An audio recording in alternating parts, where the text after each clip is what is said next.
Well, hey there, friend. You are probably the default cook in your home if you are watching a channel called The Default Cook. And good news, I am too. That's where the name comes from. So today we are going to talk about repurposing leftovers because I don't know about you, but my family doesn't like to eat the same thing night after night after night. But I also don't want to cook from scratch is maybe not the right term, but starting over every night. So having a protein or something that we've made once that we can use again in a different way the next night, life-saving.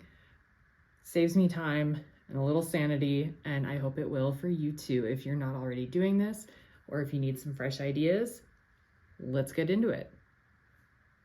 One of the dishes I do this the most with is pulled pork because pulled pork tends to make a lot of food and we can only eat pulled pork sandwiches so many times before it's like, oh my gosh, something else, please. And the good news is that if you don't soak it in barbecue sauce while it cooks, it's a lot more flexible to repurpose into other things. Now, you can put barbecue sauce on yours while it cooks, and then you're just committing to that flavor palette, and you can lean into that and do barbecue pulled pork tacos.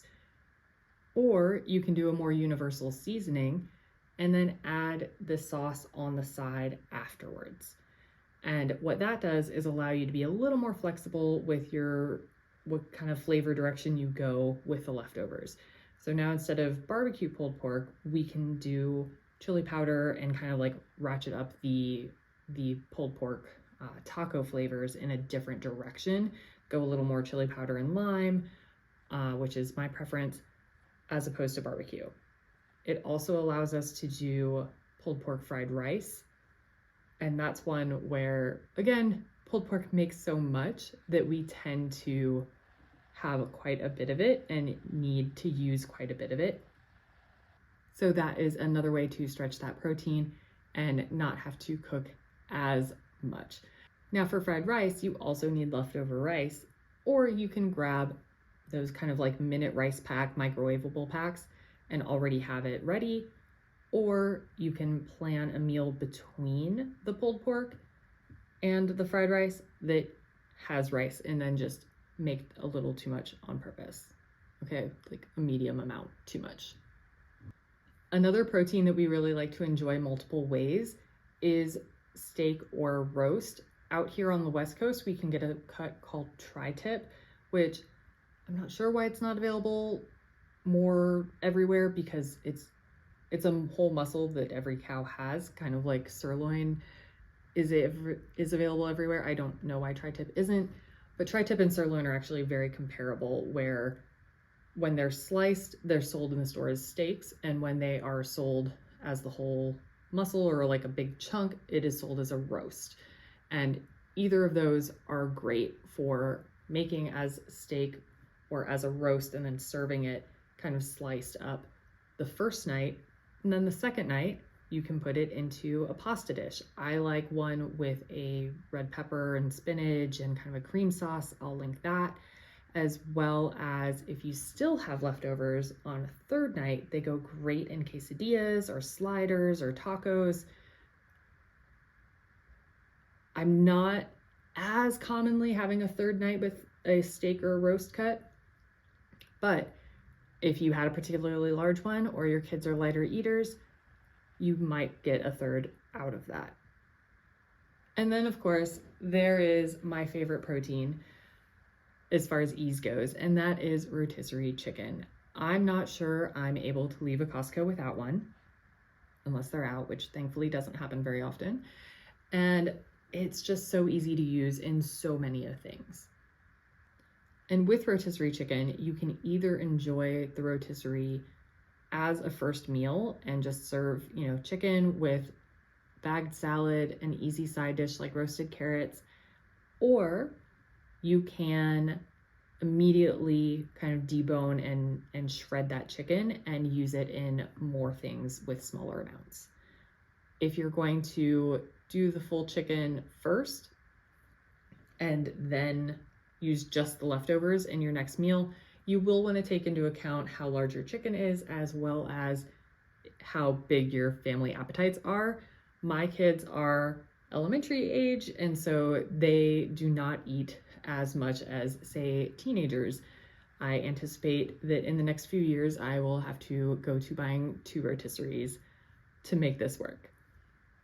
You know your family's appetites best, but just something to keep in mind. 1 chicken may not make 3 nights for you if you are doing a full chicken, to start. Now, if you are getting more than 1, or if you are getting home and cutting it up right away and not serving it for that first meal as like a roast chicken kind of meal, then what you can do is basically anything. You can add them to salads, you can add the chicken to wraps, you can put it in my bacon chicken ranch sliders, which is one of my favorite things to do with it. Put it in pastas, put it in soups like chicken potato chowder. Rotisserie chicken can go in almost any dish where you would add chicken, because again, the seasonings that are put on a rotisserie are not overpowering, I would say. They don't lend themselves to just one cuisine type. You can go in and put it anywhere. Now, if you want to start with a protein that has a distinct flavor profile and really needs it, you can work with that too. So for the pulled pork, if you put barbecue sauce on that, you're committing to that barbecue, but that might be fine for your family. And then another example of that would be like lemon pepper chicken, which we do quite a bit. And that lemon pepper chicken, it's not going to be the same if we add the lemon pepper seasoning after I cook it, right? Unlike a pulled pork with barbecue sauce, adding it after, it just doesn't work the same way. So what I'll do is make that lemon pepper chicken, and then the next day it goes in a soup that has lemon flavor, maybe like a lemon orzo soup with some dill and some chicken, maybe some white beans. You can be a little flexible and make it your own, but we're leaning into that flavor profile rather than trying to exclude it from the first cook. So you can kind of go either way. And again, with chicken, rotisserie, or your own, don't be afraid to freeze it. These are things that if you're putting them in something with sauce, something with a soup, pasta dishes, they'll reheat okay. We want to make sure that we get the air out and try not to freezer burn them because of that. And maybe our next video will be on freezing and reheating things for the best effect. But don't be afraid of freezing those for a future meal. We just need to make sure that we remember that they're in the freezer and use them before they get freezer burned, which I know, at least for me, out of sight, out of mind, it needs to go on my freezer inventory sheet or I will forget about it. So that's the warning with that.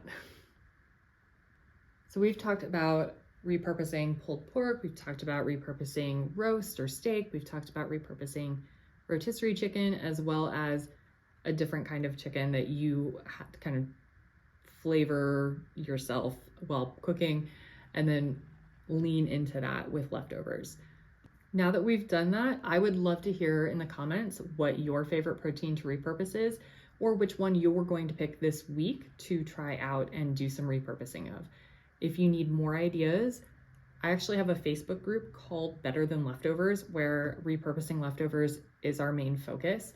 And I would love to see you there. I will link that in the show notes, and feel free to drop what's in your fridge and we can kind of brainstorm together and spitball ideas to figure out what you can make with it and go from there. I also want to tell you that you are doing a really, really good job. And I hope I'm not the only person in your life telling you that, but you are showing up and taking care of your family, and you are doing wonderfully, even if it doesn't always feel that way. They are so, so lucky to have you, and I'm really proud of you.